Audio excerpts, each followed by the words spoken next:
Guys, what's up? Hey, cool gamer.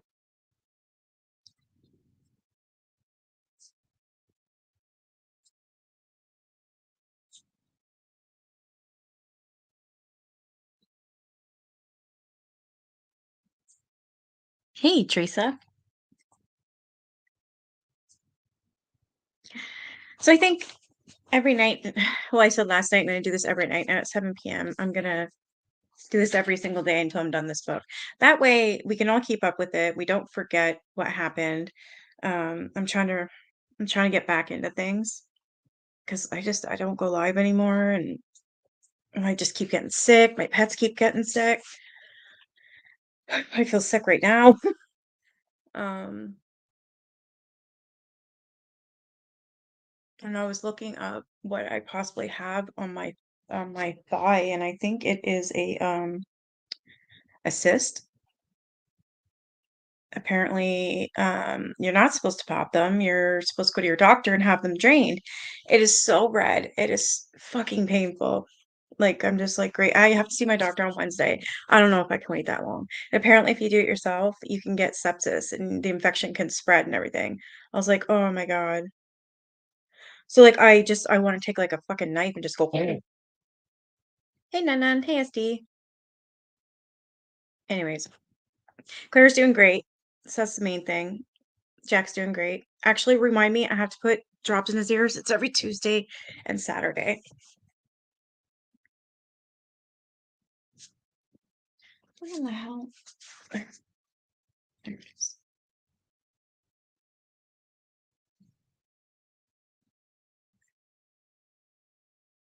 Do you want up none then? Probably, hey? Oh, I wanted to take a knife to what I think is a cyst on my thigh. It fucking hurts. Like bad. It's red, it's swollen, it's hot, it's big. But I read it and I said, don't do that. You have to have your doctor drain it or infection can spread and you can get sepsis. So I was like, what the fuck? Like, can I get a break? Can I? Like, I don't know, for one fucking day. Like, I don't feel good at all.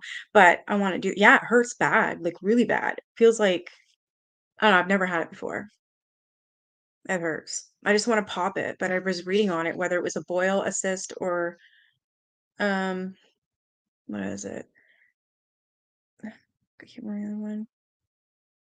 Yeah, cyst or boil. Ah, anyways, it was disgusting looking that up, but I'm pretty sure that's what it is.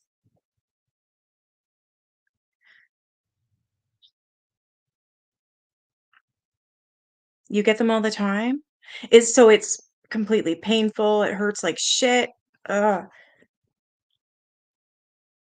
Yeah, I'm pretty sure I have a fever.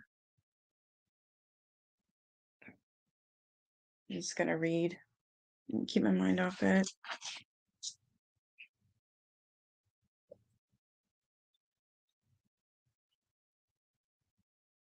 Little Ash, wanna hang out with your infected mother?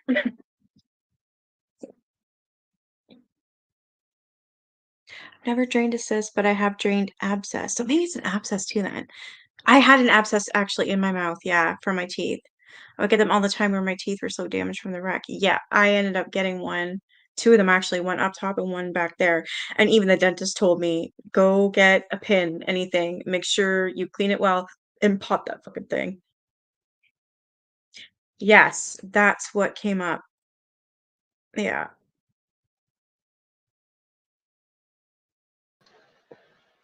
Hey. Hello. Hey. So, about your cyst, I get them all the Yeah. time. Basically, what you're going to do is you're going to take a really, really, really hot washcloth, as hot as you can get it, and Okay. put it on it. It's going to hurt. It's going to be pretty painful. But what it's going to do is it's going to draw all that out and into this up to the surface. So when it pops, it'll pop on its own, so that you don't have to go to the doctor.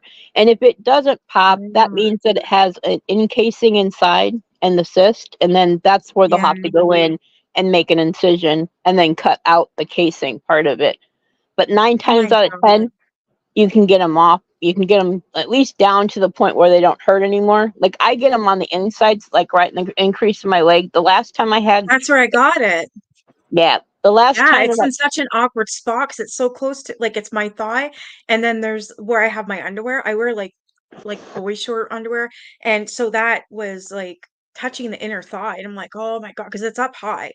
Yep, that's where mine are too. And the last time, Oh, but unfortunately, when you go to the doctor, they don't stitch you up, so you run the risk of current of having it carrying a sore with you for the rest of your life. And that's basically what I have now.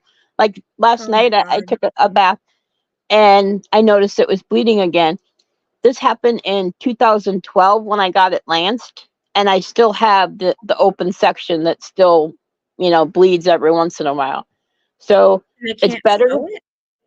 They won't close it because they make the incision and it's supposed to close on itself, but because where it's located and where it rubs all the time, I don't think it ever has a chance.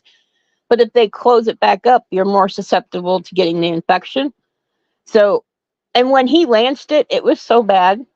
At that point, it was like probably 8 inches big. And the Yeah, nurse that mine's was in, big. yeah, the nurse that was in the room, she must have been new because none of this stuff Yeah. bugs me because I used to do nursing. But she must have been new because he lanced it and it smells bad and it's a lot, but it squirted all across the room and she screamed and she's like, "Oh my God, I didn't. That's so bad. Should we call the hospital?" And the doctor's like, "Okay, you need to calm down." you know.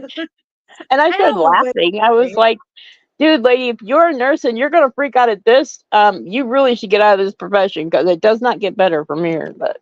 yeah. Oh my But that's God. what I would do And is they I would take a really hot washcloth and get it as yeah. hot as you can get it and compressing on it and keep it on there and then see if it goes down. And if it starts to go down, odds are you won't have to have it lanced. It'll naturally absorb back into your body. All it is basically Okay. one of two things. Either it's the sebaceous cyst, which has a case which is caused by usually they think like topical skin, like you had like some kind of germ or something, and it just had that opening, like you maybe had like a little pinprick or something, or it was ingrown hair. Like a lot of people get That's ingrown what hair I'm thinking. on their butt, and they'll have like these. Yep. That's why they're called boils and stuff, and that's where they usually get them. But because what are you doing? You're sitting on your butt all the time, and all that hair does is just keeps rubbing whatever hair you have on there. But Yeah. usually the ones that are on the inner side of your thigh and stuff is more of a bacteria one. So you should pretty much be able to just go down with it. And then also take some Tylenol or Advil or whatever you can take. I Um, have been taking Advil. Yeah. yeah. But don't put any topical. A lot of people think you want to put like, Neosporin and stuff, and all that's No, gonna I do don't is think that would work it's just because gonna it's trap thin. Like, yeah, it'll just trap the infection in and you want to yeah. draw it out. So Okay, I'll try that and see what happens. And I don't know if it gets worse, I'll call my doctor on Monday and see if I can get in earlier. there's It's two big. things that Like, you want to it's look almost for. feels like there's like two of them now. It just keeps getting Yeah, bigger and bigger and bigger. there's two things you want to look for. If the washcloths don't work and it doesn't go down, if you get to a point where it's like you can barely touch it and it just feels like Yeah. it's got pain through your whole body kind of thing, they probably want to go. And the other thing is if you can't make an indentation, you should be able to take your fingertip and push on it a little bit. I know it's going to hurt, but it should indent. If there's Okay. leeway in there, there's not a hard case in there. So Um, odds are it's just fluid that's trapped in there. And the only reason I ever started getting them lanced was because I was having them so frequent. But because my immune system, and you have a compromised immune system, I was right. susceptible to I get anything, everything. like anything, like any kind of germ or anything. It could Yeah. spark something in me. So it was just frequent. But luckily, I just, like I said, I took a bath yesterday and I was like, what the hell? I'm like, I haven't had this issue for a while, but it's bleeding again. And I was like, damn it. But Oh, yeah, we're much alike then in that sense. I catch everything. Like, my son will get a cold and I'll end up getting like strep throat or I'll get pneumonia again or oh my God, sinusitis. Like I've had not sinusitis, sinus infections. Like I get sick. It sucks. Like I was finally doing okay and then like I said, I've just been sore past few days. I didn't really think much of it until I finally realized, like, hey, that fucking hurts. What is that? And I look, I'm like, holy shit. And it's not the easiest place to look either. Like mine are so No, far because it's down. almost like behind me. Yeah, that's the way I was too. I was like, okay, how am I gonna do this? I'm like, a camera. I Oh had to yeah, I use a have a mirror. phone. That's what I did. I was like, Yeah. well, before I had a camera, I used to use my mirrors, but now that I have a camera, Yeah. I'll just take a video of it and be like, okay. And then I kind of analyze it and think about it, and then kind of figure out what it is. But so I'm hoping that the washcloth helps and that Me it'll too. take it down. I'm gonna But try that and bring it up to the surface, and then hopefully that'll be and the end of it. but be It's like, prepared when you bring it up to the surface and it pops. It's probably going to smell. So don't okay. like get freaked out if it does, because it's just an infection. I Yeah. mean, and it's probably going to bleed a little bit and it's going to look brownish, but that's just the blood mixed in with the infection. But Infection? yeah. Okay. Yeah, I think it's definitely infected. But they do hurt, especially because of the Oh, fuck underwear yeah. line. Oh, yeah, my underwear's rubbing up, my pants, everything. I'm just like, oh my God. I used to have to go without the underwear for a while because it was just too much. I was like, I think I'm gonna because I can't. it No. just rubs. It's just in the wrong spot and it just rubs, and it's like, Yeah. holy crap. And that's what they said too. Your sweat collects there as well. So that's Yep, more bacteria. I'm like, whoa, okay. And I sweat a lot because I have high blood pressure. So especially if I'm talking exactly. about something that's like, So I just start like sweating. plus you got to figure you can touch like anything and it has a germ on it, and then like because you Yeah. sweat, like I sweat the way you do too, and like I have a fan going and it's wintertime and my sister's like, what the hell? I'm Same. like, hey, it's a lot better than when I was dying of malnutrition and I was freezing all the time. I had an electric blanket on in the summertime. I'm like, I think I'd rather have it this way. But Yeah. it gets to a point where it's like you your susceptibility to catching anything at any time is so high, and because of your conditions you don't have a way to fight it, and like normal people Yeah. it wouldn't even affect them. But when you No. have weak immune system, and then you have like high blood pressure and you have all these other things and like thyroid and everything all combined together, makes a really hard situation for your body to say, we're fine, we're not going to have an issue. Yeah, it's never gonna be fine. I mean, I'm trying all the vitamins in the world here. I asked my doctor what exactly I should be taking. Like I'm taking turmeric, I'm taking B12, vitamin D, vitamin E, vitamin C. Plus I drink orange juice every day. Make sure you take Uh, vitamin A too. That's for your eyes. Because believe me, you do not want to go blind. When I went blind for 6.5 yeah. weeks, it was the worst. Oh my God. I They need to weren't get even. my eyes checked again though, because my Well, eyes aren't very I good. know the other night you were saying your vision was better. You're having like headaches or something, and I thought, man, I got to tell her, and Yeah, I forgot to tell you. But you want to make yeah. sure you're on vitamin It A just like too. I take my glasses off. I'm like, holy shit. I'm like really. Wow, I can't see shit. Like I can see things, but I can't now I can see like words. From back here, My it just looks like a mess. Because I burnt the eyes on my corneas, and I had to have a Yeah. corneal scraping where they basically take a scalpel and scrape your eye. Holy shoot. um, I have scar tissues on my eye, and my contacts that they want me to have cost $550 each, and they want Oh me to my God. replace them every 6 months. I'm like, dude, I'm on disability, right? Like that's my Yeah, whole like they tax. that I'm like, exactly. And it only covers some things. Like they barely covered my hearing aids. I can't justify spending that. I'm like, I know my vision sucks, but I said I'm not doing anything anyway. I'm not driving. I'm not going anywhere. I have everything on large font on my phone. I'm like, I'm fine. They're like, well, your Yeah. eyes are gonna get worse. I'm like, they're gonna get worse anyway. I'm like, the doctor already told me, even with the contacts, yes, I'll be able to see better, but they're never gonna improve. The scar tissue's never gonna go away. Right. So, but I'm like, I can't justify spending that much on contacts and replacing them No. twice a year. And then if you lose one, you're screwed. So Like me when I lost my hearing aid, I'm still waiting for the yeah, damn thing. luckily my hearing's good. Yeah. Technically, when I crashed and lost all the vitamins in my body, they were testing my hearing, and they're like, "Well, your hearing's really good," and I'm like, "Okay, I got one plus." I'm like, Yeah. "Well, I don't want to add to it." Uh, Yeah, we're a mess. No, we're not. We're just unique. So definitely. Like, even just to. Oh, okay.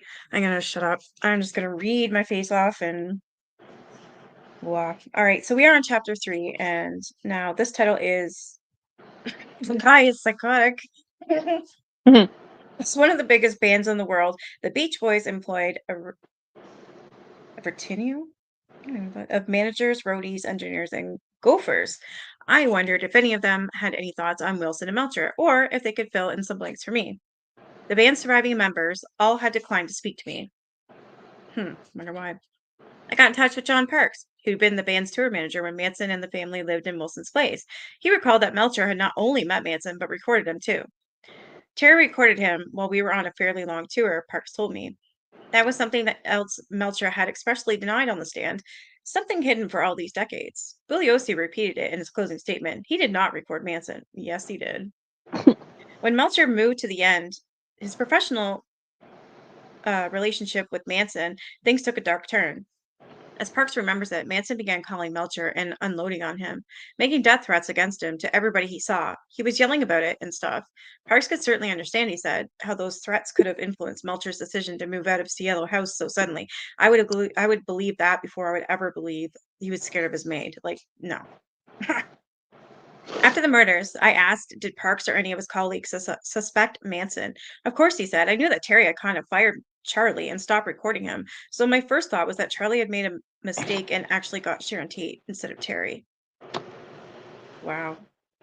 One of Manson's girls, he explained, had already told him that the family had murdered one of the caretakers at the Spawn Ranch, Donald Shia, whose body wasn't found until 1977. You could look at these folks and see that they were really totally drugged out.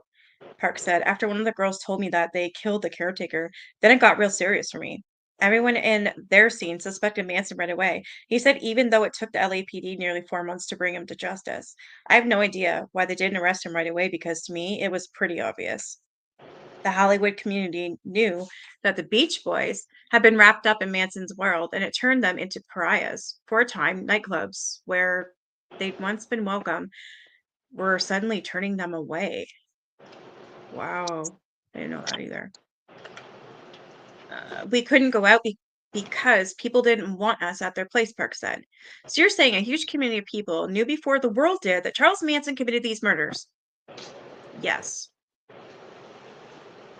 Parks went on to say something even more dizzying. He was positive that the FBI had sent agents to the Beach Boys' office soon after the murders. They were monitoring our phones because they thought there was some connection with these guys, he said. They were sitting in my office picking up my telephone. I'm sure they had the phones tapped, but they weren't sharing information with us. He told the FBI about Manson early on, but they didn't seem to want to act on this tip. I didn't know why they weren't doing anything, and everybody else was just trying to stay out of the situation. For the Beach Boys, we didn't want that kind of publicity, and neither did anybody else. Steve Despar, the Beach Boys recording engineer, remembered the ordeal that Manson had put them through during the recording sessions. When he'd show up with about 12 girls, many underage, a quiet, and a stupor. The group smelled so foul that the studio's management, at the behest of Brian Wilson's wife, soon installed a sanitary bathroom seat in the control room. Manson, reeking, would pull out a knife and clean his fingernails, wave it around and gesture after 3 sessions. Despar was fed up. He called the Beach Boys manager and said, I refuse to be alone with him. The guy's psychotic. He scares the hell out of me, Despar emphasized. He was after Melcher. Melcher was not out of the picture at this point. He was part of the project. When I was recording Charles Manson, it was for Dennis and Terry Melcher. I don't understand. I figured these guys all smelled the women, him, all of them, right? So why would a Beach Boy, Wilson, rich in a a lovely home, I would imagine, with his wife, allow these disgusting things in their home, reeking like that? Like, wow. Free drugs. Mm, It's amazing what agree. people who are addicted to that, and it was a really big prevalent thing if you look back at Wilson's history. His addiction Yeah. problem was really severe, and right up until his death, his addiction was severe. I think it was on his third wife by that time. Jeez. And then he married one of them twice or something. But Yeah, I think it was his second wife he married twice. yeah, I can't remember her name now, but yeah, I'm pretty sure it was her so yeah. I'm pretty sure it was like a trade-off. And plus your olfactory, your nose doesn't really kind of register after a while, unfortunately, once you're used to it. So whereas other people would be like, holy cow, come in the room and it smells, once you've been around it, it doesn't affect you anymore. You just your olfactory, your nose, you just kind of shut off. And that happens a Wow. lot with like elderly people. Like when I used to go into people's homes to take care of them, their family wouldn't notice that they hadn't bathed or haven't, showered or done anything for I don't know how long. And I'd be like, one of the first things, tactfully, I would say, let's try and take a bath. Let's try. And they'd be like, oh, it's really hard to get her in the bath or hit him in the bath. And I'm like, yeah, well, that's why I'm trained. So Yeah. we're going to do that. But it's really kind of sad is that people that are around it constantly don't smell it anymore. Whereas Oh, everybody else. too good of a sniffer. I smell everything. And like and it's always strong, whatever it is. Yeah, I always do. And I hate that because there's sometimes, like with the post office the other day, I could tell the guy was a farmer. He just walked in, and as soon as he did, I'm just like, holy hell, that's all I smelled was cow manure. I was like, I'm gonna be sick. And then I can't even remember where I was. I think I was at the pharmacy, and some guy went in there, and when he walked out, you could tell he didn't bathe. It was disgusting. Oh, just by his appearance, like just by seeing him, I thought, oh God, it's one of those. So I was kind of going like this and just doing it, just being so trying because I was waiting in line. So I was trying to go like, and then when he was walking by, I almost went "Bleh," like that. So I was like sitting like this, and I'm just pretending I'm looking around as I'm covering my nose. It was freaking horrible. I Yeah, cannot with that dirty smell. what's interesting, like with the smells, I have that trigger smell for BO because when I got ARD, that's the way that guy smelled. So whenever I would smell it, what was interesting is it could trigger me and make me have like a reaction to people. And when I Yeah. got into nursing, it did never dawn on me that I was going to come across that those two things would collide. And I kind of think it Oh, was shoot. kind of supposed to that way, so it would help me deal with that issue a little bit better. But Yeah. um, the first couple times it happened to me, I was like in hysterics, like in the bathroom crying, and I was like, okay, what the heck is wrong? And it took me a second to figure out what the trigger was, and then once I figured it Yeah. out, I was fine, and then I knew how to deal with it. But like with smells and stuff, it can take you to a place where you don't even want to go, that you had no idea you were going down that path again, and it's like, whoa, Yeah. wait a minute. Like Yeah, it's I messed grew up up. on a farm, and I got a Cocker Spaniel puppy because Cocker Spaniel was one of my favorite dogs besides Dalmatians. And Yeah. he was only 6 months old. He didn't like to go out in the rain. He was like really pampered. We lived on a farm. But one thing he would do, and he knew when I would go to work, and he would wait, and then my mom would let him out, and we had like like a little yard that he could go in and everything. He'd run straight for Yeah. the cow pens and go roll in cow manure. My mom was so mad. He did it for like 8 months. I mean, like I couldn't get him to stop. How many baths I Oh, gave that puppy? I gave him oh like my gosh. 50 baths. Yeah, But I've never had it. Oof. my mom was like, why does he do that? And I'm like, it's just a smell he likes. I'm like, he came from a farm. I suppose Then it, yeah. it reminded him of that, whatever. But the cow manure smell is a big one, for people that they can't, like, unless you've been around it, even like today, Yes. like I've been around it like growing up most of my life, so it doesn't Same. really bug me much anymore. But in like a public setting, it's kind of about like, oh my God, where'd that come from? Yeah, like if it's in an enclosed space and it's just I swear I could see the fumes coming off these guys. It was Yeah. just like, oh, oh, yeah, it But was we gross. were always careful. Like if we had been out in the field, we had boots for that, and we had Yeah, regular shoes for, like some people just don't care. Some people yeah, just, this is my life, this is the way I live, and they don't understand that you have outside influences that are going to be affected by it. So yeah, they just don't care. I think they're so used to it, just don't give a shit. They're like, whatever, I don't give a crap. Don't like it, nope, don't smell me type deal. Who knows? But it's gross. It's gross. it is gross. For a layperson, Melcher would never admit that, and I didn't want to talk to him again until I'd done my due diligence. Fortunately, in the archives of the LA County Sheriff's Office, LASO, I soon stumbled on further proof that Melcher had visited Manson after the murders. LASO had records of interview with Paul Watkins, another key member of the family, who testified against Manson. He too saw Melcher in the Spawn Ranch around the same time as Danny DiCarlo had, the first week of September 1969. What he told the unnamed interviewer was shocking to me. Melcher was on acid. He was on his knees, asked Manson to forgive him. Terry Melcher failed to keep an appointment, called him a pig. They're all little piggies. Helter Skelter meant for everyone to die. Charlie gave Greg Jacobson a .45 slug and said, "Give Dennis Wilson this and tell him I have another one for him." This was even more explosive than the files from the DA, I realized. Not only did it suggest that Melcher had some bizarre debt to Manson, it opened up Watkins to accusations of perjury. Just like DiCarlo, Watkins had admitted these details from his testimony. He had no mention of having seen Melcher at the Spawn Ranch in early September 1969, much less having seen him on acid, begging for forgiveness. As much as the Watkins interview buttressed my case for a cover up, it brought a host of new questions. Why did Melcher need Manson's forgiveness? Did he know that it was he who was supposed to die that night?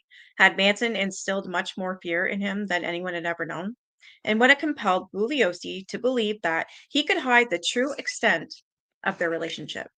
I wondered how many other stories like this had been kept secret. Now I felt I had a stronger shot at grabbing Melcher's attention, maybe even at getting him to concede that he'd lied. First, though, I had to contend with Bugliosi. As the summer faded into autumn in the first year of my reporting, I had a hunch that Vince was keeping close tabs on me, even monitoring my progress in a way.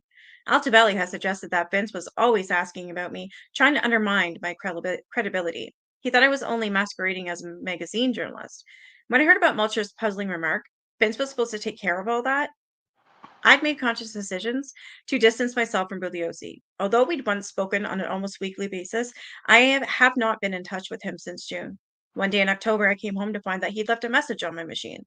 "I need to talk to you about something," he said, sounding unusually serious. This was it, I thought. I set up my tape recorder and I called him back. "How you doing, buddy?" he answered, sounding manic.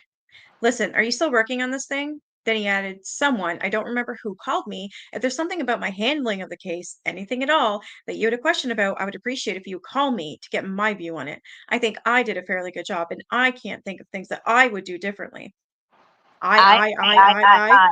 Yep. That's exactly why I'm saying it like that. Sounds like KJ. "He should not have done this. This is improper, or what have you, and I'd like to at least be heard." I told him I would absolutely give him a chance to be heard, and that I did, in fact, have some questions, but I didn't have them ready yet.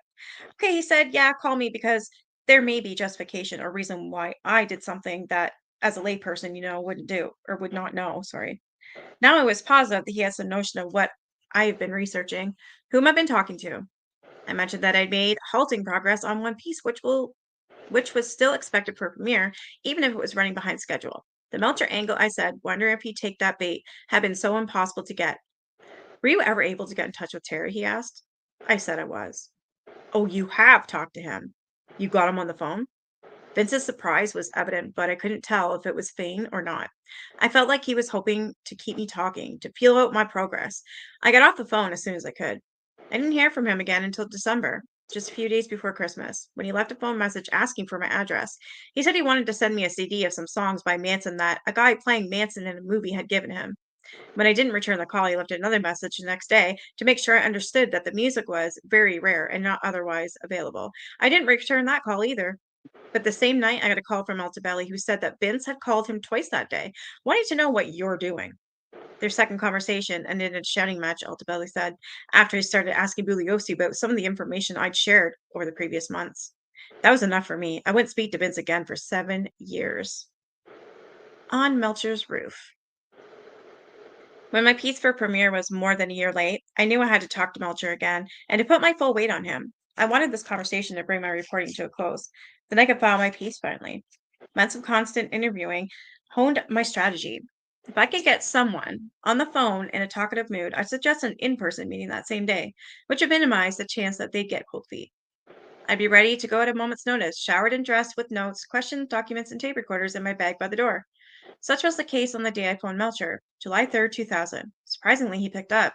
Even more surprisingly, I caught him in a lively frame of mind. Most surprising of all, he said he'd meet me on the roof of his apartment building in 15 minutes.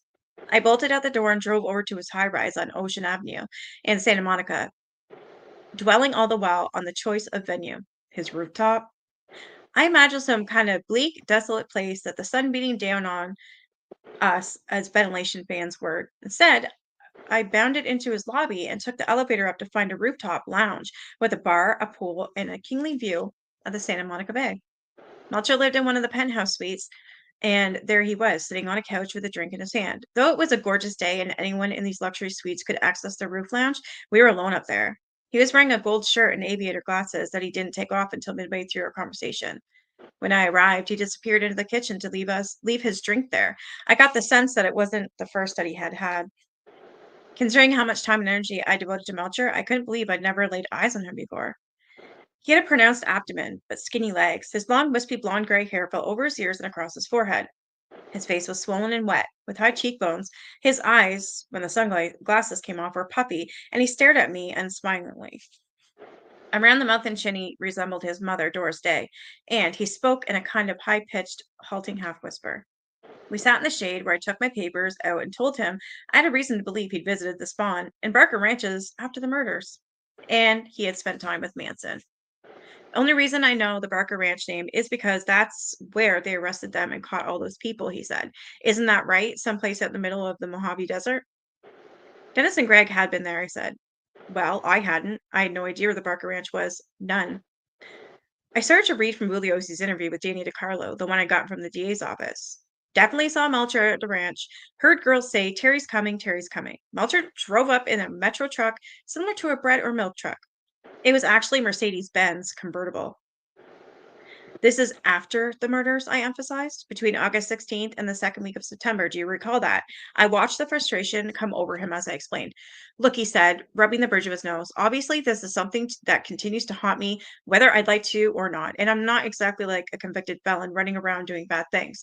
But only a guy to talk to and ask questions about for me is Bugliosi. Vince Bugliosi knows everything that I had to do with this. Everything.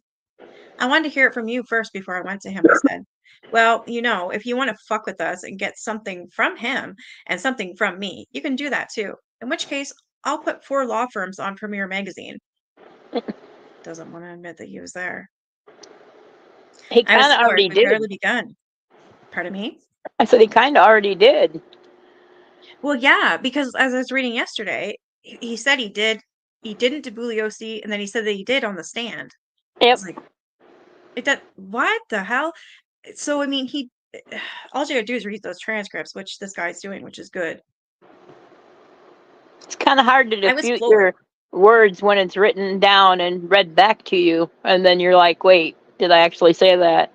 But the thing Yeah, is, because I think one of the reasons why Bugliosi wrote that book was, one, to cover his ass, two, to make him yeah, famous, and three, think money. that nobody will ever go and look for any of this information again, because it was kind of like wrapped up in a neat bow, and all the people in the play were all wrapped up in prison, and there was no reason to Or delve. silenced or dead or Yeah. yeah, I agree. I was floored. We'd barely begun, and already he was threatening to sue. The threats, as I was beginning to understand by then, were almost always a good thing. They didn't happen unless you were onto something. I just want the truth, Terry, I said. Can I just finish reading from this?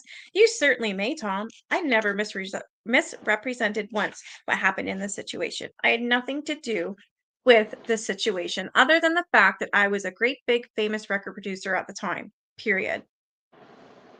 Pressing ahead, I pulled out the LASO files and soon reached the most damning lines. Melcher was on acid on his knees. Not true, he shouted. Not real. Hey, I was a Columbia Records producer. I was the biggest Columbia Records producer on the West Coast. I had the Byrds, Paul Revere, and the Raiders, all right.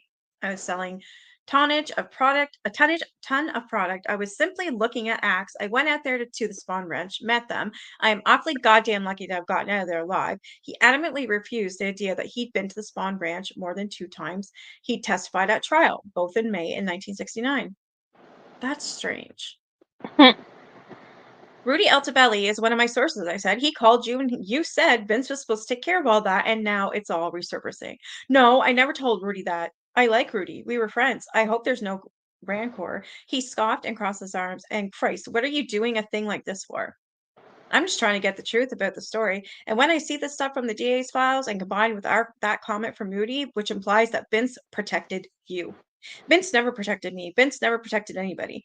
Rudy was the guy, but he cut himself off inside. I got to use the men's room, he said, walking back towards the place.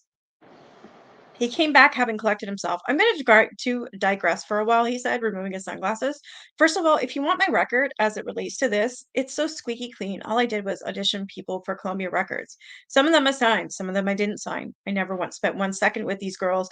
Although at one point, when they were in jail, like 25 of them said that I was the father of all their children, and that put me in bed for about 3 weeks. I mean, they were so ugly. To get the DA's department off my ass in that one, I took Michelle Phillips, his girlfriend at the time during the trial, down to headquarters and I said, "This is my girlfriend. Do you think I'd want to be with any of these?" He gestures implying Manson's ugly girls, and they said, "Probably not." No, bullshit. Of course he was with them. They all were with those girls. Even I'm pretty sure it was Melter too that said, and same with Wilson, were saying when they were staying with Wilson that they had to keep paying the doctor to keep um giving them medication for all these Diseases. STDs. Yep. It's not, that's the thing is like, he can make this statement now in such a vain world, but back then, Yeah. it wasn't the same thing. Like today, everybody has to be beautiful and gorgeous and thin and Yeah. model-esque and all that. But back then, it was just everyday sex with anybody who said yes. You know what I Yeah. mean? Kind of thing. It was just the hippie kind of part of the world. So Yeah. I don't find it hard not to believe that he wasn't with any of them just because No, he I had don't believe Michelle that. Phillips. You know, Yeah, I believe he was. it's a good cover, but I don't believe it. Me neither. I reminded him of what Altobelli had said on the stand. He said that you wanted him to manage Manson. That is total insanity. This is really my book, okay? You know what? If I'm going to do this with you, then we should write this book together. It was almost a bargaining chip, an under the table deal. I thought Melcher wanted me to read between the lines. Why say all these nasty things about me in a silly little magazine piece when I can cut you in on the earnings from my book? He proposed that I co author his memoirs. People have been begging him for years to write a book. He was the only American to produce the Beatles. He seemed to suggest that. I'd be a fool not to jump at his offer, even though I was the same writer who believed he'd been lying about one of the most transformative events of his life. I need to do this story, and I need the truth, I said. You were a powerful guy. Was.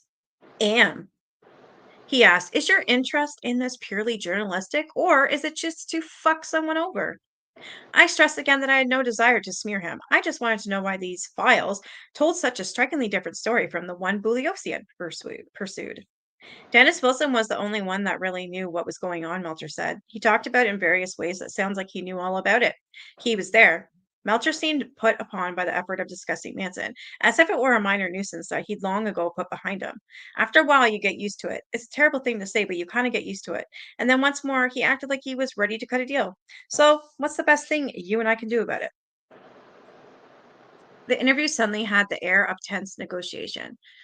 "There has to be an explanation for this," I said, turning the conversation back to the papers from the DA and the LASO.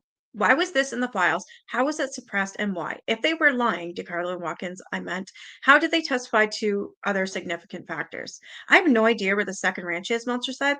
"I have no idea in the world. It would be in Kuwait." He rose to get a bottle of white wine, half full, and poured himself a drink. "You're welcome to share that, by the way," he said. He'd brought only one glass. That was rude.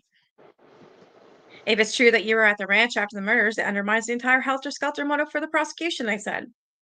"I'm curious why you would want to talk to me about this," he said, almost muttering. Out to crucify me? Because nobody's ever had this information that I have about you at the ranch afterward? I like this guy, he's got balls. At that point, Melcher dropped his lawyer's name, Joe Lavely. Do you know who he is? He can shut down everything. Networks, magazines, anything. He asked me to fax him a draft of my story. I told him I couldn't do that. Melcher leaned forward. You know I like you, he said, looking me in the eye. If I didn't like you, I'd take your briefcase and throw it off the balcony. Okay, I happen to like you, so I hope you'll be fair. That sounds like a threat, I said, but I'll be fair with you. That's not a threat, it's the truth. It was the truth, of course, that Melcher had the means to follow through. He could try to sue me or Premier. He could leap up and toss my papers, all photocopies, off his rooftop, but I wondered what he would really do. As unnerving as it was to sit across from him, getting no admission from him whatsoever, I stayed calm by wondering what form his antagonism could possibly take, considering I was confident I had a solid recording on him. I know you have money, resources, powerful lawyers, I said, aware that the interview was next over, but that's not going to stop me from writing my story. And there's no way you can shut it down with all of that because it's the truth. And you can't shut down the truth, Terry. As soon as I was in the elevator on the ground again, looking up at his building in the sun, I felt the mix of acceleration and frustration that often followed my biggest interview. When I felt I'd made headway in some unpredictable direction, no, I hadn't cracked Melcher, but I had his bizarre behavior to report, his threats, his offer that I co-author his life story, and perhaps the most important, the first on the record answers about Charles Manson he'd given since 1974. What I still didn't know was when or how all of this was going to end. Coda. They used to call me an angel. I never saw or spoke to Melcher again. He died in 2004 at the age of 62 of cancer. To my knowledge, he never gave another interview about Manson or wrote his memoirs. His death foreclosed the possibility of learning so much about the family, about their true motivations of the murders, their ties to the Hollywood elite, and their ability to go undiscovered for so many months after their grisly crimes. I remain convinced that Melcher had more of the answers than he let on, and that he cast himself as a big player in Manson's world when his role was much larger. I don't think I'll ever be able to explain the discrepancies in his story to my satisfaction. After my confrontation with him that day, I turned my attention elsewhere. Though even from a remove, Melcher and his cohort continued to pop up in my reporting. And because of how tantalizingly close I felt I've been to unearthing something, I couldn't stop from ruminating on some of the questions I asked about him. Why had he moved out of 10050 Cielo Drive? Did he ever record Manson? What was his true relationship with Tex Watson and Dean Morehouse? Most of all, was it possible he could have prevented the murders at the house through some kind of intervention with Manson, or by warning the victims, or just by calling the police? With Melcher and Dennis Wilson both deceased, you might be wondering, why not get some answers from the third and final golden penetrator, Greg Jacobson? I didn't end up finding him. Actually, we spoke well before I even got to Melcher. In the first months of my reporting, before I knew my way around the story, well enough to push back on some of his claims. In a sense, Jacobson is more mysterious than Melcher or Wilson. Unlike Melcher, he didn't come from privilege, nor did he even know the wealth Wilson would obtain at an early age. An orphan, he was adopted by the chief of police in St. Paul, Minnesota, when he was 12. His adopted father died, and he moved in with his mother to Los Angeles, where he was soon rubbing elbows with the sons and daughters of celebrities. He parlayed these connections into a career on the Hollywood, taking gigs as a stuntman, an actor, and a talent scout, and racking up a few arrests along the way. But it was his past that attracted Manson to him. As an orphan, Jacobson held a special place in the Manson family's mythology. Manson loathed the influence of parents, and Jacobson, despite his adopted family, was held up as a parentless icon. They used to call me an angel, Jacobson told me, because I came into the world without parents. Dennis Wilson's biographer, John Stebbins, believed Jacobson testified to protect Wilson from having to do the same. Wilson gave Jacobson co-writing credits and therefore a steady stream of royalties on many of the songs, even though Jacobson had no idea what he was doing in the studio, where it seemed he didn't know a guitar string from a piano key. Hey, Poppets. In 1999, Jacobson wanted $100 an hour to talk to me. When I made it clear I wouldn't pay him, he claimed that the passage of 30 years had fogged up his memory. Jacobson had contradicted himself with nonchalance, considered the theft of this green spyglass, for instance. That was a huge point in the trial. Jacobson testified that Manson had called him before the murders, asking him if Melcher had a green spyglass at his new address in Malibu. When Jacobson said yes, Manson responded, "He doesn't anymore." This proved that Manson knew that Melcher had moved out of the Cielo house, and yet, speaking to me, Jacobson dismissed the whole episode. I don't know how much of that is legend and how much of it is true. He said about something he testified to under oath. I think there was a good chance that Manson didn't know that Melcher has even moved. I found dozens of discrepancies between his statements and on the stand and his statements to me. Sometimes, sorting through old news items, I'll chance upon something that reminds me of how much remains unsaid here. I found a November 1970 bulletin from the Associated Press headlined "Defendant in Tate Trial Well Liked." It noted the curious affection that Melcher and Jacobson held for the man who'd brought so much scrutiny on them. Jacobson frequently smiled at Manson, the report noted, who, upon leaving the courtroom one day, said to Jacobson, "Come see me." What are we supposed to make of that friendliness? And of the insider knowledge it augurs. Why would Manson have wanted to commune with someone who just testified against him in a case that carried the death penalty? Manson's lawyer, Irving Kanarek, chose not to cross-examine Terry Melcher. He infuriated the judge by saying that Manson and Melcher were still good friends and that he wanted to thank Mr. Melcher for his presence, comments that earned him admonishment for the court and were ordered stricken from the record. Jacobson told me that he never really took Manson all that seriously. There was so much bullshit, he said. I never tried to make sense of it. I didn't care. He left open the possibility that there had been some scheming to make the story more presentable at a trial. I wonder if Bugliosi was doing Melcher a favor, he said to me, or there was some, or honest to God, I have no knowledge of it. He was a little more willing to talk about Melcher's attraction to the girls in the family. He might have been carrying on with one of the girls, he told me, though Melcher had fiercely denied exactly that. I had a soft spot for little Ruth Ann Morehouse. He might have too. She was the little gem of the group. Little Sweet 15, 16. Likewise, Jeff Gunn's 2013 book, Manson, includes several references to Melcher's having sex with Ruth Ann Morehouse, all sourced at Jacobson. Melcher always policed his image in regards to Manson, especially when others implied or wrote outright that he'd slept with the girls. Nothing made him more litigious, and he often subjected writers to the same kind of legal threats he made to me. Barney Hoskins, the author of the aforementioned Waiting for the Sun, told me that Melcher's lawyers had ordered his publisher to pulp all existing copies of the first edition and to delete all and any references to Terry Melcher in connection with Manson's Girls from any future editions. His publisher complied. Hey, Mama Cat. But the most glaring example of Melcher's interventions came from Steve McKay, the attorney in Los Angeles DA's office who had helped Bugliosi prosecute this case. He told me that Melcher's lawyer approached him in the mid-1990s, requesting that he sign an official document certifying that Melcher's connections with the family didn't extend beyond the 3 occasions in Manson's presence. Once at Wilson's house, twice at Spawn Ranch. Kay signed it, though he said he hadn't retained a copy. At the time, he hadn't seen the documents I had detailing Melcher's relationship with the family. One of the most bewildering parts of reporting on a case like this, is figuring out how much weight to give your findings. I spent years wondering if I was crazy to think that Terry Melcher was so important, indicative of some of the hollowness in Bugliosi's motive. Years later, in 2005, it was Kay who gave me a semblance of vindication. I met with him again and showed him the notes I found in Bugliosi's hand. By that point, my obsession with the case had become full-blown mania. My reporting had taken over my entire life, and I often wondered if would be any end to it, any form of closure or consequence. I can still remember sitting in Kay's Compton office and watching him shake his head as he looked over my photocopies. I do not believe that Terry Melcher was at the Spawn Ranch after the murders. I just don't believe that, he said.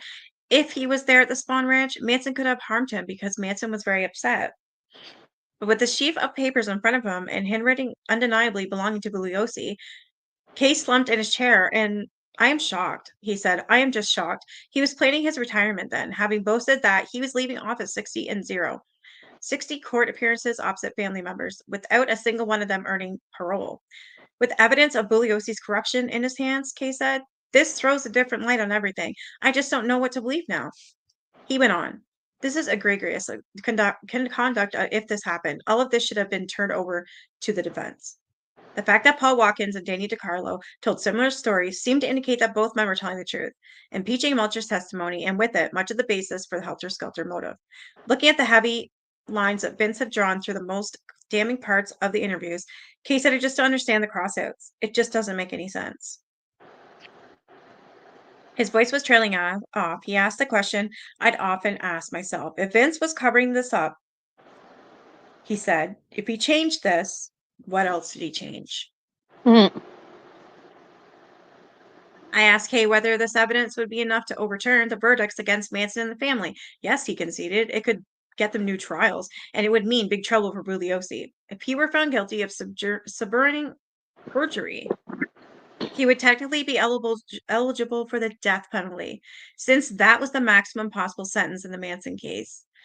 I wasn't on some crusade to prove Manson innocent or to impugn Bugliosi's name. I just wanted to find out what really happened. Kay, sitting across from me that day, seemed to be struggling with the same thing. Neither of us could grasp why Bugliosi had covered this up or how Melcher and his friends had, for so many years, consigned the truth to the realm of rumor and hearsay.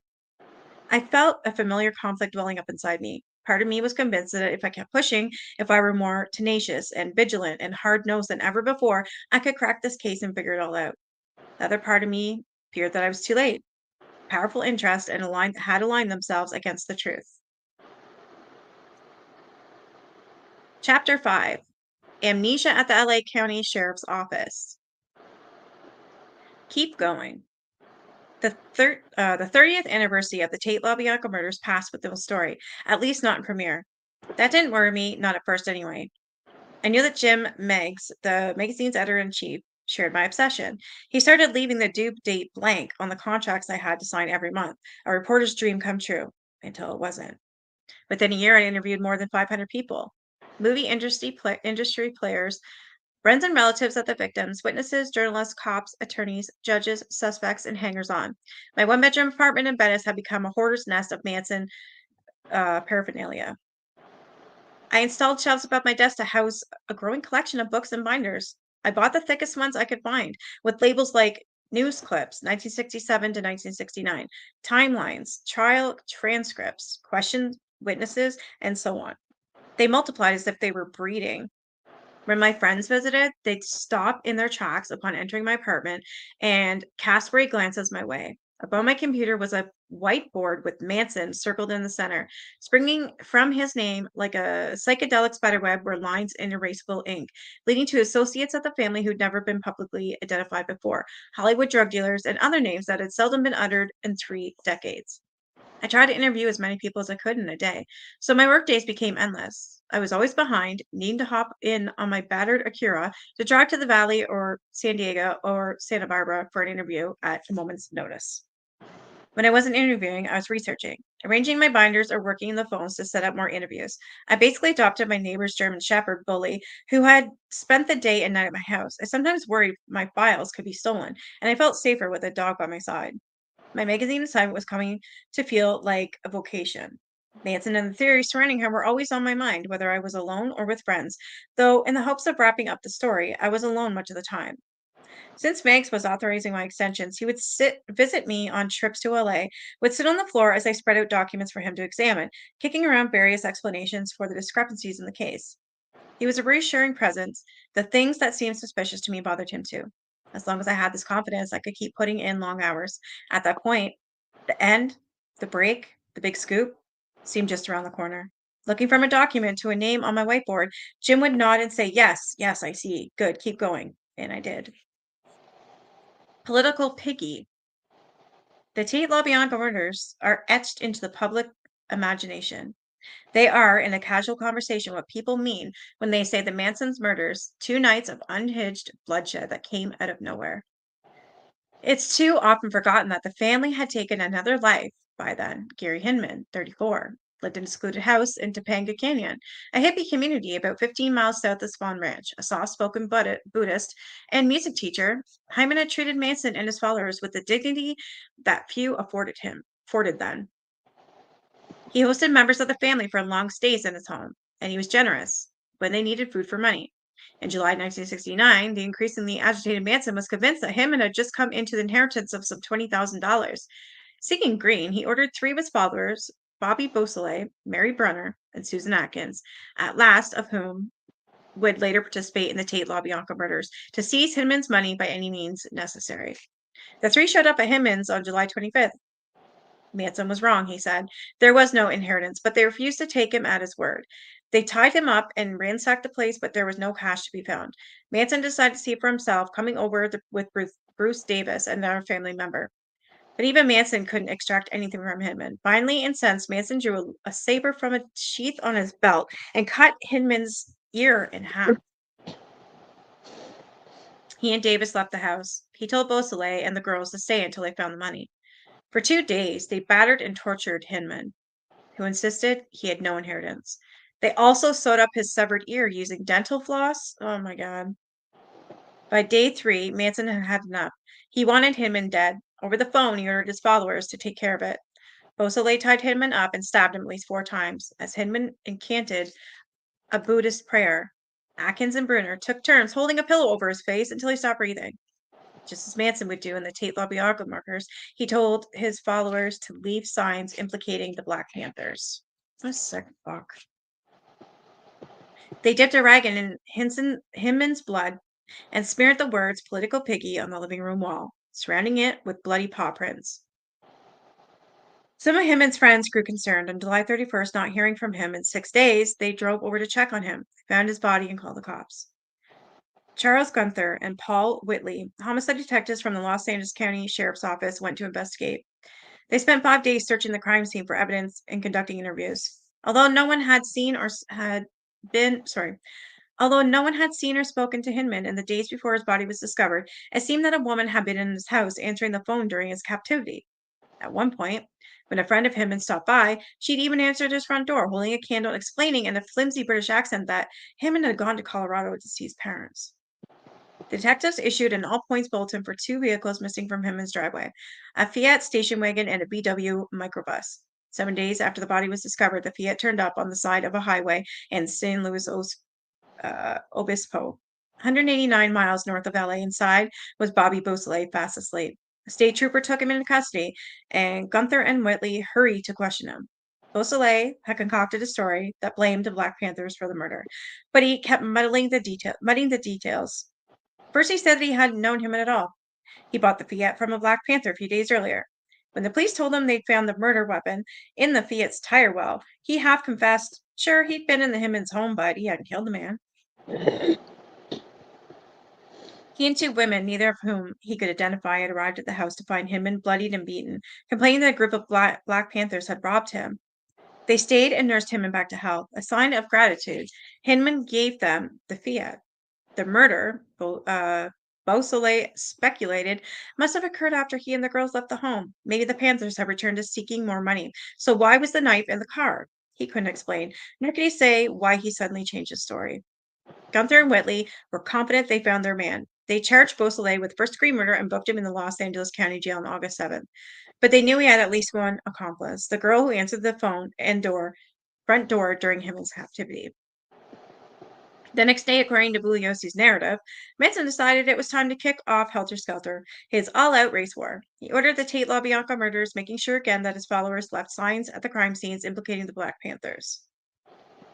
Anyone might wonder, how could the police fail to connect Hinman's murder to the Tate and LaBianca killings, even their macabre similarities? It's a good question, and the official answer, even when I first read it in Helter Skelter, stretched credulity. Part of the problem was a simple matter of jurisdiction. The Hinman murder occurred outside the city limits of Los Angeles, so it was an LA County Sheriff's LASO case. The Tate LaBianca murders were handled by the LAPD.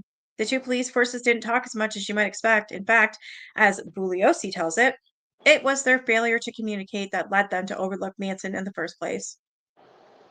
By August 10th, the day after LaBianca had been murdered, Gunther and Whitley had connected Hinman's murder to Manson. They knew Bobby Beausoleil had spent time at the ranch, the Spawn Ranch, living with a strange group under the control of an ex-con named Charlie. And according to Bugliosi, the 2 detectives did the right thing. They rushed the county morgue, where autopsies of Cielo Drive murder victims were underway, and they reported their suspicions to the LAPD. A sergeant named Jess Buckles heard them out. Wasn't it curious, they said, that both Hinman and Tate murders involved brutal stabbings, plus some iteration of the word pig smeared on the victim's blood near their bodies. They explained that their suspect, Beausoleil, had been living out a disused movie ranch with a band of hippies led by a guy who claimed to be Jesus Christ. So stupid. It's insane. Their theory fell on deaf ears. Sergeant Buckles didn't see the connection, especially not if hippies were involved. He told the LASO detectives that they were barking up the wrong tree. The LAPD were already pretty sure that the Tate murders were a drug deal gone awry. And so Bugliosi argued that the LASO lead withered on the vine and shoddy police work kept the Manson family at large for months longer than the otherwise would have been. They weren't taken into custody until a pair of raids nabbed them on October 10th and the 12th. Even then, their arrest was for stolen vehicles. The police wouldn't connect them to Tate LaBianca for more than another month. While they were at large, Manson and the family may have killed dozens more people, Bugliosi speculated. In the official narrative, Manson had a lot of sheer dumb luck. Not only did he evade these early suspicions against him, he also survived. Ostensibly, a technicality, the largest police raid in the history of California. On August 16, 1969, LASO descended the Spawn Ranch in Massey, just past 6 in the morning. As the sun was creeping up and most everyone was still asleep, more than 100 officers swarmed the property, led by the organization's elite SWAT team. Armed with handguns, AR-15 rifles, and tear gas, they were assisted by 2 helicopters, numerous ATVs, and a fleet of some 35 squad cars surrounding the ranch's 200 acres. They descended from 5 free-range outposts with a show of force the likes of which no one at LASO had ever seen before. They arrested everyone in the family, 27 adults and 7 juveniles. They confiscated 7 stolen cars and a vast cache of weapons, including an automatic pistol and a submachine gun. One officer praised the raid's military precision, telling me it was the most flawlessly executed operation I've ever been involved in. The raid had nothing to do with the murders. In the preceding weeks, deputies have been keeping the ranch under close surveillance, perhaps even sending undercover agents to investigate. They suspected that Manson was running an auto theft ring out of the Spawn, stealing Volkswagens and converting them into dune buggies. It would seem like a coup, wouldn't it? Even if they had no knowledge of the murders, sheriffs had just picked up Manson and everyone involved with him on a suspicion of crimes that they were damning in their own right. Had the family been formally charged, they would have been sitting in jail already when the cops realized they were behind the killings. But the family wasn't charged. Despite the preponderance of evidence, the cars, the guns, the numerous sightings of Manson and his followers with stolen vehicles, the entire group was released 3 days after the raid. No question asked. Bugliosi explained in Helter Skelter they had been arrested on a misstated warrant. Nice of him to throw him under the bus. Right? His book downplayed the size of the raid. You'd never known it was the biggest in the history of Los Angeles law enforcement at that time. He also took it as a given that Gunther and Whitley, seasoned and widely respected detectives, would back away from a lead to the most prominent unsolved murder case in California history. It seemed to me that they wouldn't do that unless they were told to. I wanted to get the story straight from Gunther and Whitley. What they told me was, at the very least, the story of an agonizing series of coincidences and near misses, a comedy of errors that had never been given a proper airing at most. It was the germ of an intensive cover-up by LASO, which moved to conceal either its own ineptitude or something more sinister, the hand of a higher authority warning that pursuing Manson would come with steep consequences. Leave a sign. Paul Fitzgerald, the defense attorney, gave me Charlie Gunther's number. Gunther was the most honest cop he knew, whom he'd taken in the liberty of telling the retired detective about my research. Gunther had said he might be able to help me. When I got Gunther on the phone, he already knew what he wanted to tell me, but he refused to say it. I had to come to his house, he said, more than 100 miles away in Victorville, California.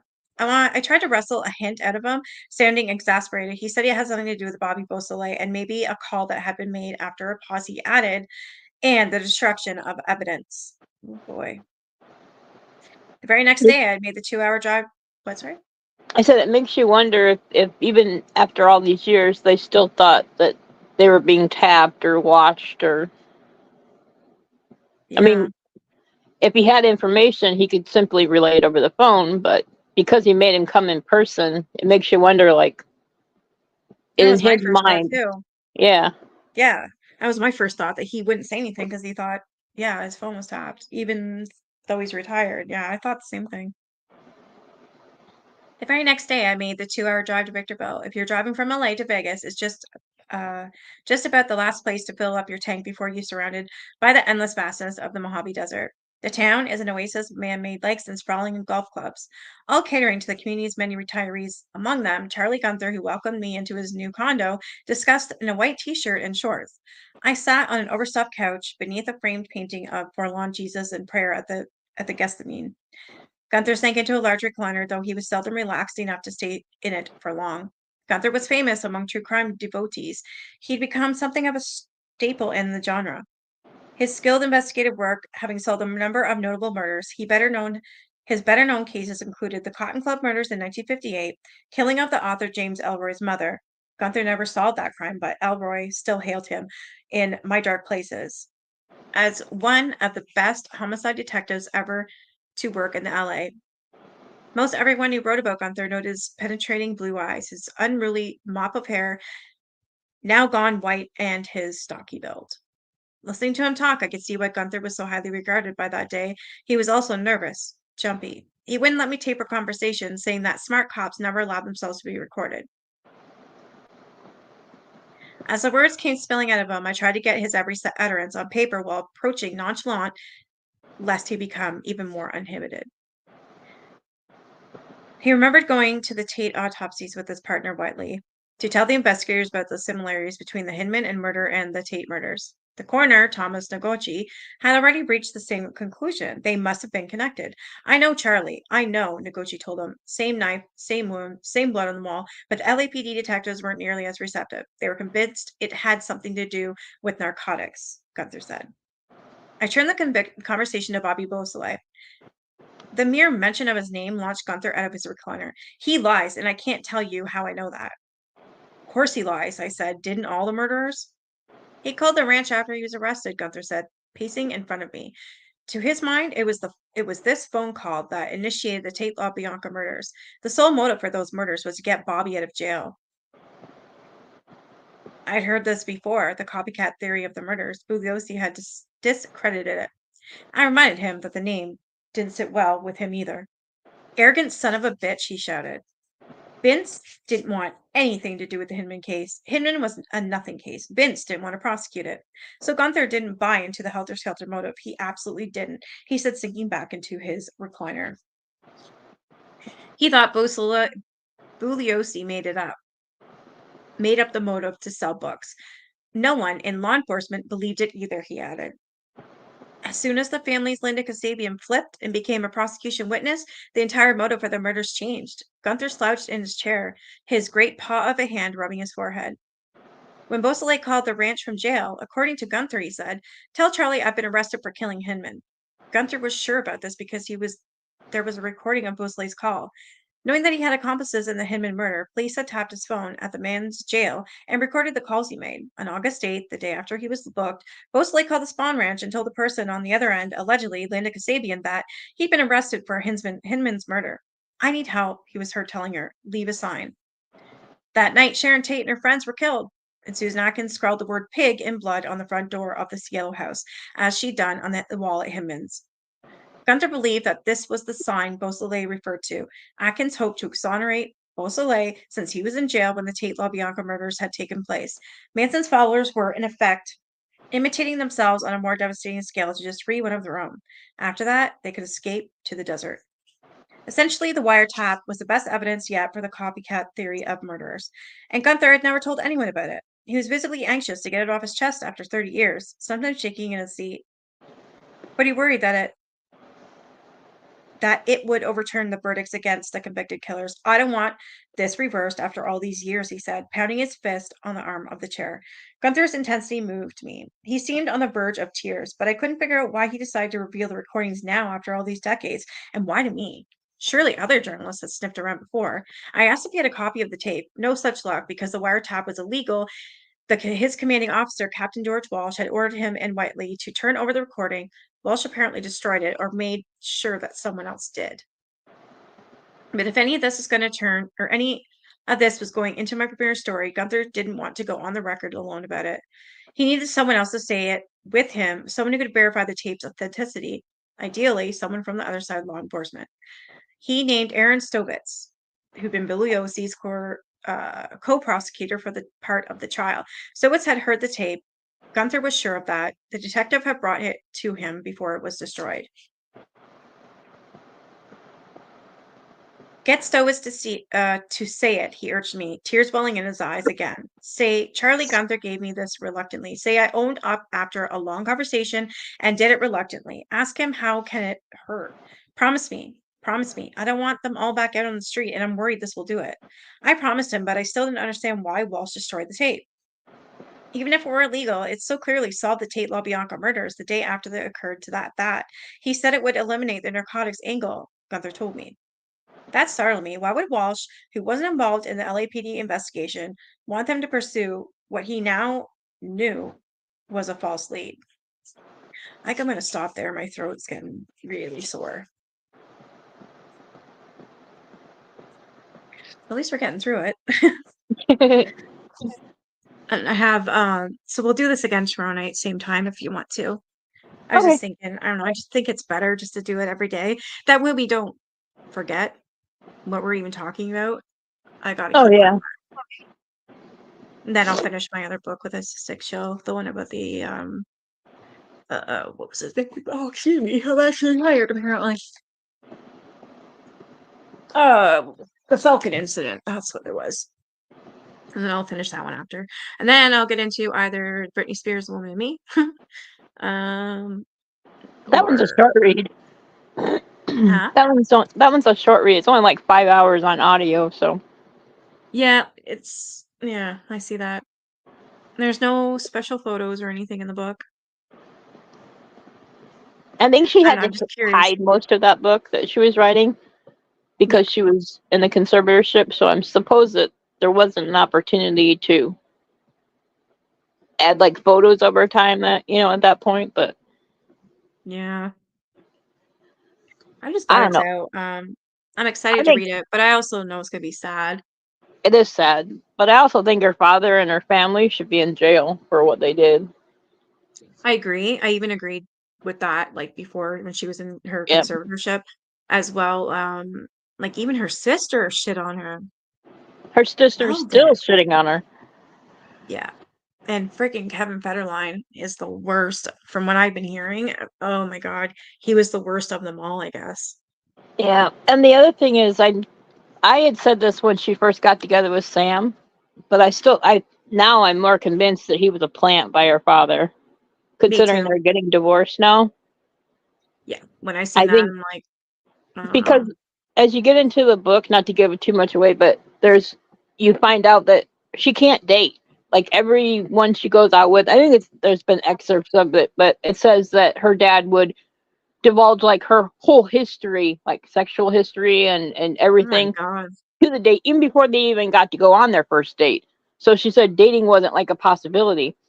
And then towards the end, when I think he seeing he was going to lose control and he was going to lose this conservatorship over her, then Sam popped Yeah. up. And I was like, wait, okay. So I'm pretty sure that he was a plant. Not that he never cared Yeah. about her, but I'm I'm glad she's starting to getting wonder that away. too, just by everything coming out and the stuff that she's saying. And it's just like, fuck sakes, can she not get a break? I Yeah. absolutely adore Britney Spears. I have since the first time I ever heard Baby One More Time. I think that she is amazing. Like, she is the most popular song like singer ever. Actress, like she's amazing. I really, really, really do enjoy her music. I think she's amazing. I feel like she is an old soul, and all she's looking for is for someone to love her, not be bought and paid for, someone to actually love her, marry her, and have more kids with. That's all she wants. Yeah. And Well, and sadly, the other thing about her is because I'm a little bit older.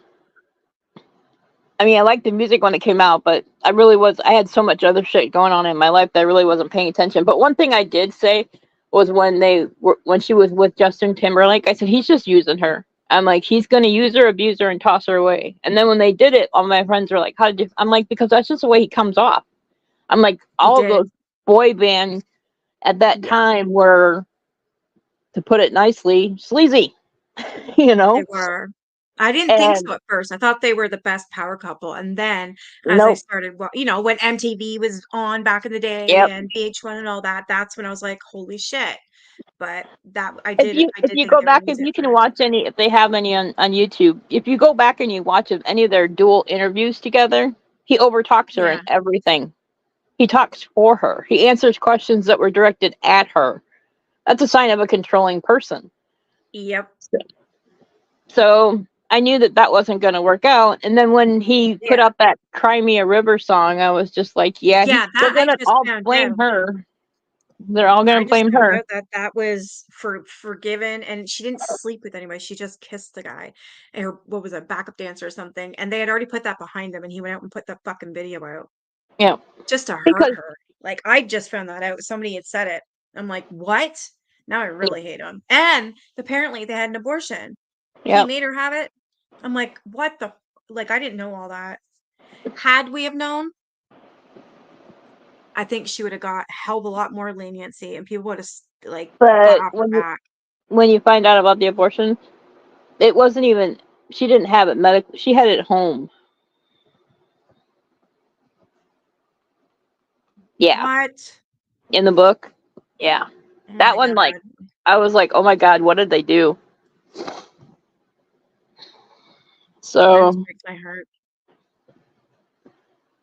So And I her don't like all fans the people that loved are her trying to too. trash her now, like saying, she did it just, to make herself relevant. No, she did it because Like she's hell been she did. hurt, It's Britney fucking Spears. She is relevant. She will always be relevant. you I know. mean, come I mean, like, she even gives credit to, like, Christina Aguilera. She always thought that she was a better singer, and like, yeah, I remember she did say that in an interview. Yep.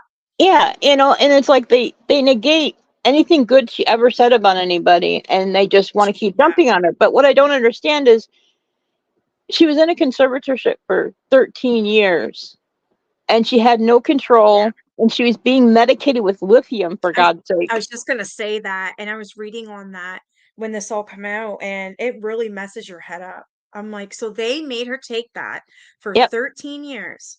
yep. I couldn't imagine getting off how fucked up she really is, because it messes your whole brain, anatomy, everything, right? Well, it changes your synapses in your brain. It remaps even And she didn't thought, even need it. process, That's feelings. the sick part. But as you get into the book, you're going to find out that her grandmother, which was her dad's mom, she's Yeah. pretty sure that's what they gave her when they wanted to make her mentally unstable. Oh my So God, that makes it's kind of sense. like a pattern, in their Yeah. family. And all she really wants to do is just break the generational curse. But I feel bad because Kevin Federline has turned her boys against her. Well, her dad has done Yeah, the I same saw thing. that. And Doesn't he have full custody now? yeah, he does. And the thing is that those boys are in their teenage years, so they're going to be Yeah. very influenced by what society says, Yep. and they're going to probably believe the only parent that they have in their life, which is their dad, which is sad. I And still can't believe they they're turned on not her. going to tell her the whole story. And the only way they're going to get the whole story is if they ask her directly, or they, glean like glimpses of what, online says. And how can you do that with your own mother? I mean, like, I wouldn't go, Yeah. if I was this kid, I wouldn't go to the internet to look for information on my mother. I would go to my mother. And if my mother wasn't here to go, I would go to the next person closest to my mother. But they're not even able to do that because her father's an idiot, her mother's an idiot, her sister's an idiot, Yeah. their dad's an idiot. It's like, so there's nobody in their corner to even help them navigate this. And what I'm fearing is that they're going to continue the generational curse Yeah. and portray what their grandfather and their father and their grandmother do and not listen, and then just kind of repeat the same mistakes that they've done, I which is going to be agree. sad. It is Because she sad. Like, talks really good about her kids in the book when they were oh, little, she's and obsessed with them. She always has been. She loves, adore. That's what she's always wanted was the big family. She wanted her whole, like country living. She wanted that, and she never got that. The girl needs a break. I'm really scared that she is going to unalive herself. I think that's what's going to happen. I truly believe that because she is alone now. She doesn't well, have anybody. for a while She's I always thought been that. alone, but even more alone. For a while I thought that she was, and she does come to a couple points in the book that she said she considered it, but she said that she has found God again, and she knows that everything happens for a purpose, even though it's been hard, even though it's been traumatic, and she's gone through more than any one person should have to go through. She does Yeah, believe that there is a purpose for the suffering that she's gone through. So I do think I right hope there so. that maybe she, that would stop her. At least I'm hoping that will. But it'll be a tragic event if that happens, because not only was it not her fault, it was Yeah. societal pressures and family And her pressure that, family. Yeah, yeah, that drove her exactly. to it. You know? And that's why I think like that what has she got to live for now? She's Yeah, lost everything. Like what? To keep being a slave and work for more money? I mean, I would fucking quit. I'd be like, "No, I'm done. I am absolutely done. I'm going to live my life how I want. I don't want nobody in it, whatever. I'm done." That I think I would and I would go back when I wasn't being controlled because I feel like she's still being controlled. It's just like she can't catch a break and it is friggin' sad. I do not think that I think she would take that in consideration, unaliving herself just because she's freaking alone. She doesn't have anybody. The biggest support system she has is her fans. But like, yeah. how can you bring your fans closer to you without them going crazy or something? Or, they can be like they're just overwhelming. Like, how are you gonna trust a fan to what? Tell your secrets to, or even just to hang out with? I mean, at that point, I think I would. I'd be like, fuck it. I don't care. I'm not even ask, hey, I'm gonna go hang out at this restaurant. You want to meet up? Fuck it, let's hang Yeah. out. Let's go clubbing. You know what I mean? I would just hang out with my fans for a while. And then the ones that get close, just be very careful and hopefully have some decent friends out of them. That's the only people I would talk to or hang out with because that's all she has. And I mean, talking about the people that have been there since day one. Well, even like her backup dancers and things that people that she thought she could count on, her family turned Yeah, against her. that's Like what her I mean. security, Yeah, some of her security guards that she was really good friends with and could joke around with, yep. they were there to watch her. Like she couldn't even go to the bathroom without them knowing that she had to go to the bathroom. I mean, that's just wrong. It And is wrong. the only other thing that I wish society would leave her be is I wish they would stop doing the TikTok crap and like calling Oh, and saying they need to intervene and she's dancing with knives, and I don't know, you be on lithium for 13 years that you don't need, that your body did not require, and see how relatively good you deal with stress. And she does it because exactly. I know why It's a she's doing release it. for her, I think. She loves dancing. She does Yeah. it on IG every day. She's always doing something. Fuck, So if let she her be. dances Like, with knives that are fake, that she said they're but fake she or said that whatever, she got it's like, that. She did but it that after another person did that.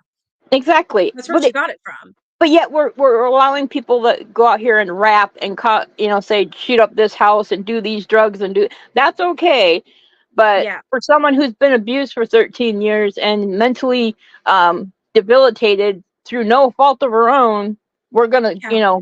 say we need to call and do a wellness check every other day. I just wish TikTok would stop. They're the Me worst too. on it. Oh yeah. They Like like monitor her her. mother. Yeah. I'm just like her and her mom used to be really close. Was it a fake closeness on her mom's side? Like, where's her mother in all this? Why Oh, isn't it's her it mom? Like, became step in. fake when the money started to roll in. That's It what I was think when, too. like, she references it a couple times in the book.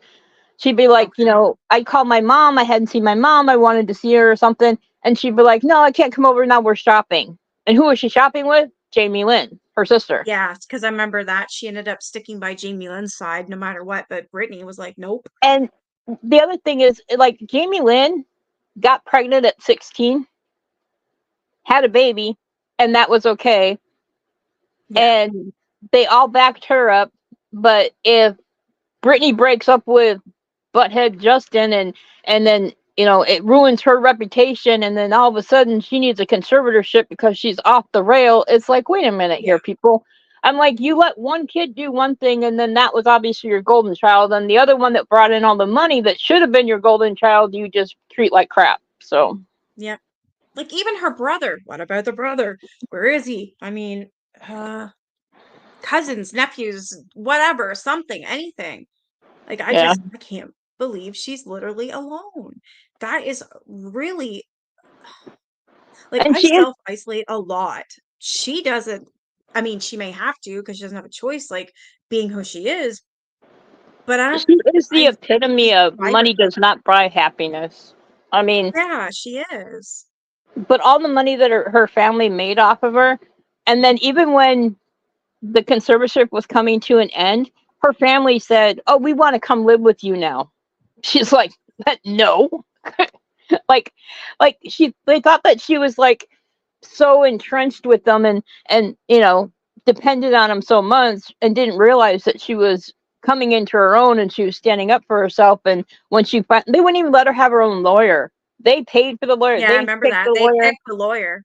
Yeah, And and then finally she got her own lawyer. when she finally got her own lawyer, he said this goes against every law that says Yeah, even criminals who commit murder have the right to choose their own lawyer. He said, so yeah. you should have had that right from go, and you didn't even get Oh, that yeah. chance.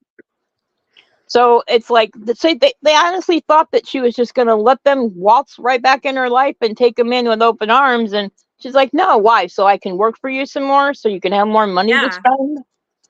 Like all the money in that's their bank yeah. account should all go back to her. I agree. I agree. So, like, nah, Brittany's been, And ugh, Jamie I just Lynn on that Forces, that show where they like did like military things, and she went on there and she was like yeah, crying and how much she loved it. Was like so it was fake. I mean, it fake as was like, hell. Yeah, it I was was. like, seriously, girl. But she can't even have a relationship with Jamie Lynn's kids now anymore either. Yeah. Mm, it's too much. It is too much. I think maybe that'll be my next thing is I should read that book because I really want to read it and I don't know, support her any way I could.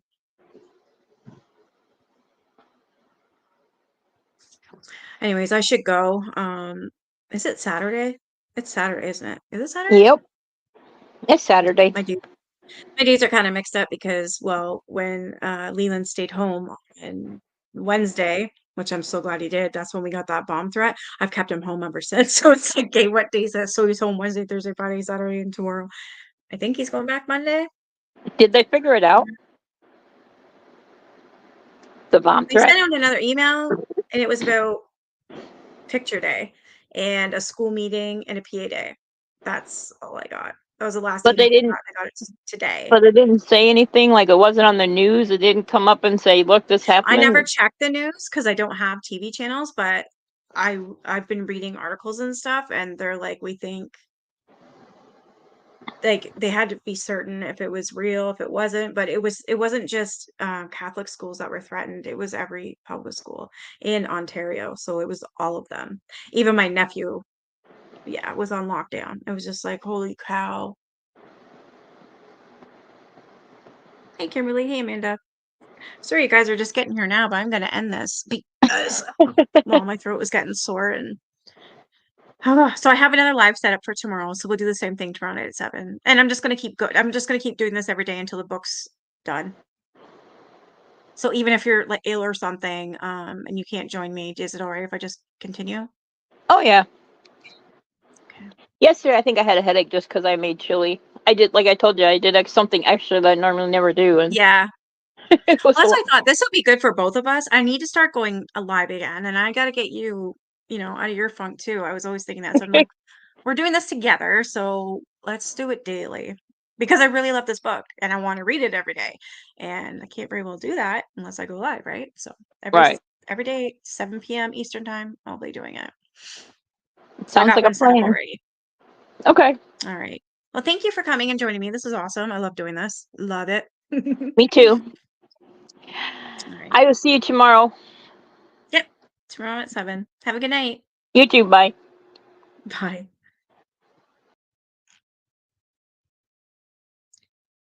Whew. Poor Brittany.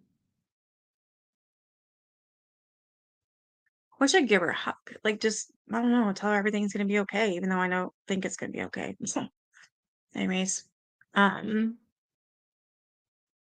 you guys have a good night. I'll be back tomorrow at 7, reading more of this chaos book. It's getting interesting. Well, it is interesting, but it's getting more interesting every page I flip. All right. Bye, guys. Oh, wait. There it is. Bye.